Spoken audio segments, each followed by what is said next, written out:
Okay, this is my species project on the puma, scientifically known as Puma concolor. So an overview of the puma. Well, Puma concolor, also known as the mountain lion or cougar, is a predatory species native to the US and many forested areas across the world, ranging from the Canadian Yukon to the Andes in South America. The appearance of the puma is tan in color, often with a white or grayish underside and a black-tipped tail. The puma is very closely related to the domestic cat, despite being one of the world's largest cats with a lifespan of approximately 8 to 13 years in the wild. So let's look at the physiological ecology of the puma. Pumas often venture great distances in search of prey, a process which can be very energy intensive, especially in the presence of rough terrain. This study explored the relationship between puma energy expenditure and incline steepness, as well as adaptations made to counteract the high energy task of traversing such terrain. Research included information gathering via respirometry on treadmills, behavioral signature tracking, and the use of GPS information to log the movement of wild pumas. This was collected by fitting 4 adult male pumas with smart neck collars, which were used to track information regarding GPS distance, path distance, elevation gain, path angles, topographical angles, and traverse angles made, and monitoring exactly how the puma approaches such inclines to minimize energy expenditure. So what were the results of this study? Well, results of this study indicated that pumas approach hills at optimized angles, which minimize locomotor energy expenditure while still covering significant distance over an incline. Additionally, elevated energy costs were minimized using low speeds and the preference to traverse hillsides as opposed to steep slopes. This adaptive approach to steep terrain traversal is an example of energy conservation, which is closely related to optimal foraging. This adaptive approach to steep terrain measured in this study indicates that the puma will attempt to conserve as much energy as possible when relocating to a new area in search of prey. So let's look at the relationship between this study and Unit 1. While this material relates to Unit 1 lecture material as it is a great example of how consumers cope with environmental variation. This adaptive approach to steep terrain traversal is an example of energy conservation, which is closely related to optimal foraging. The adaptive approaches to steep terrain measured in this study indicate that the puma will attempt to conserve as much energy as possible when relocating to a new area in search of prey. This adaptation relates to the maximization of net energy gain, which is shown in slide 13, where predators are described to conserve net energy loss by decreasing energy spent on capture, access, or ingestion. In this case, pumas often migrate to prey-rich environments, which is an example of increasing access, while simultaneously minimizing the amount of steep terrain encountered and optimizing angles of approach when such traversal is absolutely necessary. The optimization of energy investment and return is pictured by this figure, which indicates trend lines depicting energy investment as well as the energy obtained through feeding and foraging. As shown by the figure, there is an optimized point at which energy expenditure can be minimized while maximizing energy in return. This is what the puma attempts to achieve through minimizing energy expenditure on steep inclines. Past this peak optimal point, however, net energy gains begin to decline, as further energy investment is unnecessary beyond this point, and energy return is independent of energy investment past the peak on this graph. Study 2, Population Biology. This study involved the determination of the minimum puma population size through fecal DNA analysis in the Brazilian southeast.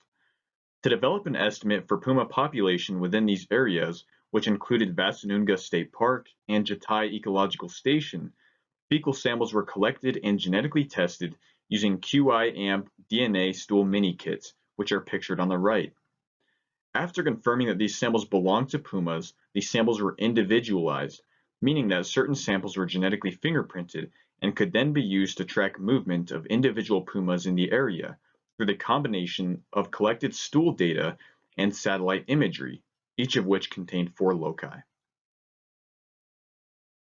So this study successfully estimated the local puma population size through counting and logging of stool samples within this given area.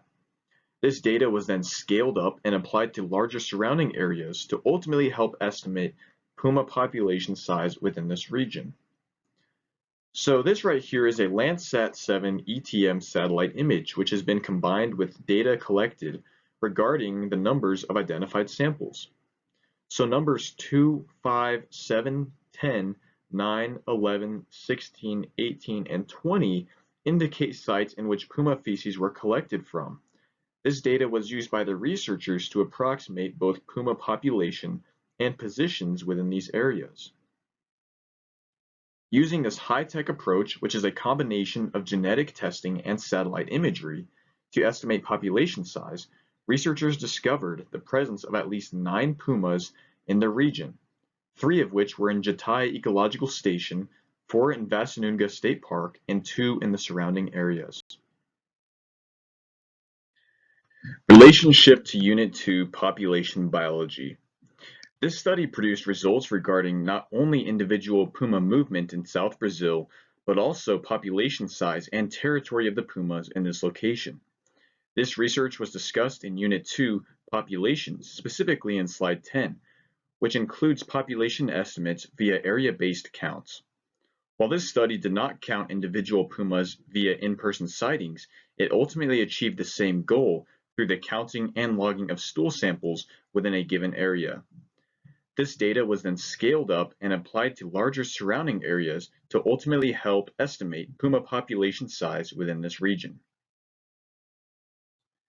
Unit 2 Populations discusses the different types of population dispersion, as well as possible biotic and abiotic factors that may influence this dispersion. Although this study did not particularly investigate puma dispersal throughout this region, this tracking technique could likely be applied to larger areas to help determine the dispersion of the puma population, whether it be regular, random, or clumped. Pumas are territorial and typically very solitary, and usually they only congregate during mating season, which explains the sprawling puma presence throughout this region. Additionally, it is likely that biotic factors such as prey availability influence dispersion and population of the puma, as discussed in the first study regarding puma incline traversal in search of prey. Abiotic factors influencing puma presence includes terrain suitability, which will be further investigated in the conservation ecology portion of this presentation. Study 3, Species Interactions. This research involves studying the interactions between the native puma, known as Puma concolor, and the introduced European red deer, which is scientifically known as Cervus elephas, in Patagonia. Researchers observed the interactions between the puma and the European red deer in Patagonia, discovering traits regarding both the predatory nature of the puma as well as the anti-predatory behavior of the European red deer. These studies involved primarily in-person observation of the hunting behavior of the puma, which involved the opportunistic ambush of the European red deer. This allowed researchers to observe some very important qualities about both of these species.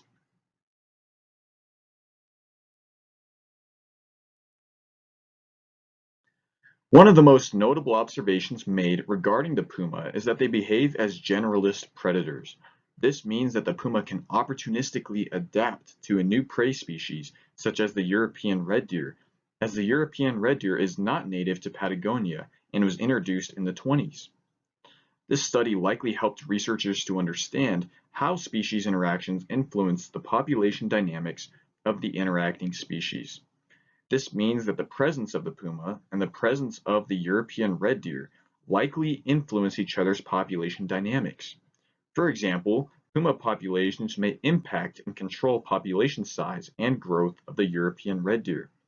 The other applicable characteristics of species interactions is that each species is embedded within its community through an intricate web of interactions. The existing web of interactions, in which the puma was an important species and still is, was likely impacted through the introduction of the European red deer to Patagonia in the 1920s. So how does this information relate to Unit 3, which talks about species interactions? Well, the observation of the puma as a generalist predator can be better understood through the application of material included in Unit 3, Species Interactions, which includes Predation Part 1 and Predation Part 2. Information regarding the specific traits that denote a generalist predator are particularly applicable in illustrating the adaptive predatory behavior and species interactions of the puma. Additionally, the concept of predator satiation, which is talked about in slide 11, Unit 3, could also be applied to this study, as it is possible that so many red deer were introduced that most of the red deer population escaped from puma predation. Predatory behavior of the puma observed in this study can also be better understood by applying material covered in slide 5 within Unit 3.